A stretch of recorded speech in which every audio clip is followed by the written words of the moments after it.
Hello everyone. Today is what we call smoothie day. So take a look at this. I'm going to go through it quickly. First, you want to find yourself a good blender. What I do is I put greens at the bottom, something like this.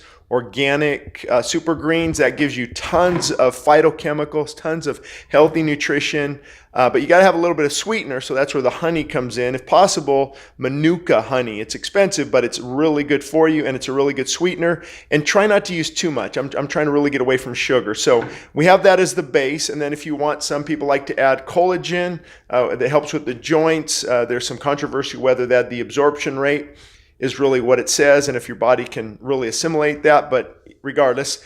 Here is also some bone broth for those who want to get a lot of protein in.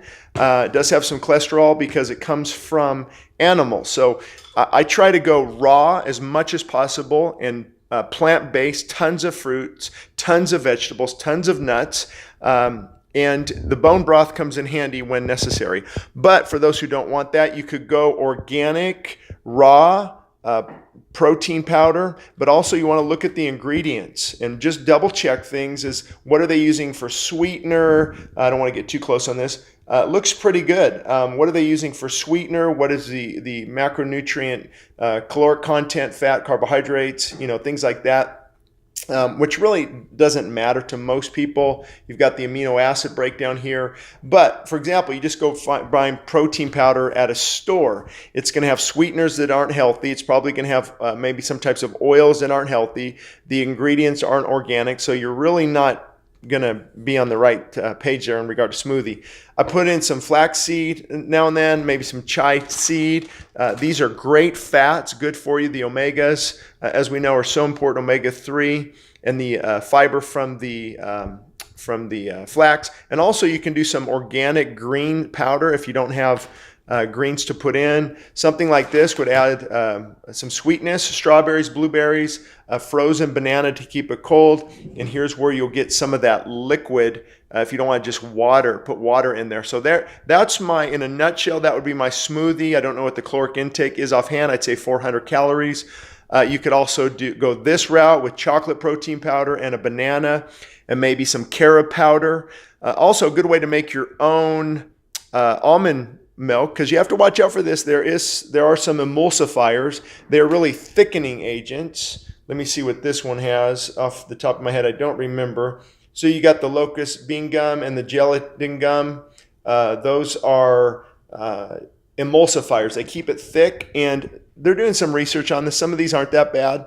Some of them are natural, but again, always good to just keep an eye on all of that. So my question, or my thought was to make your own almond milk. Put in some, well, let's see if we have it.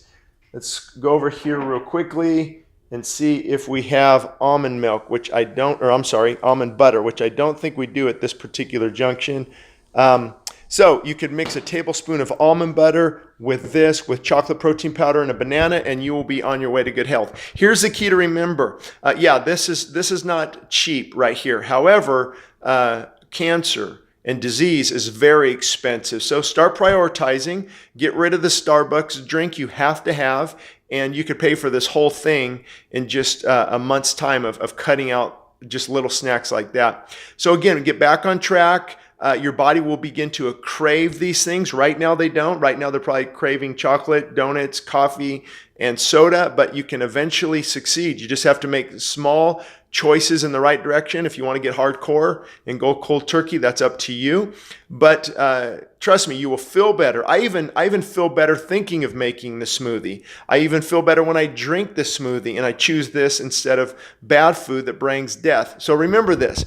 These things give life. The phytochemicals in most of these things give life to the body. If you just get something that's dead in a box, that's been processed, it's dead food. It doesn't give life to the body. So hopefully that helps for smoothies. I'm going to put some information in the description of this video where you can receive free copies of my book, What Works When Diets Don't, and also feasting and fasting. What works in regard to fasting and what type of diet is best. So we will see you next time. Thank you.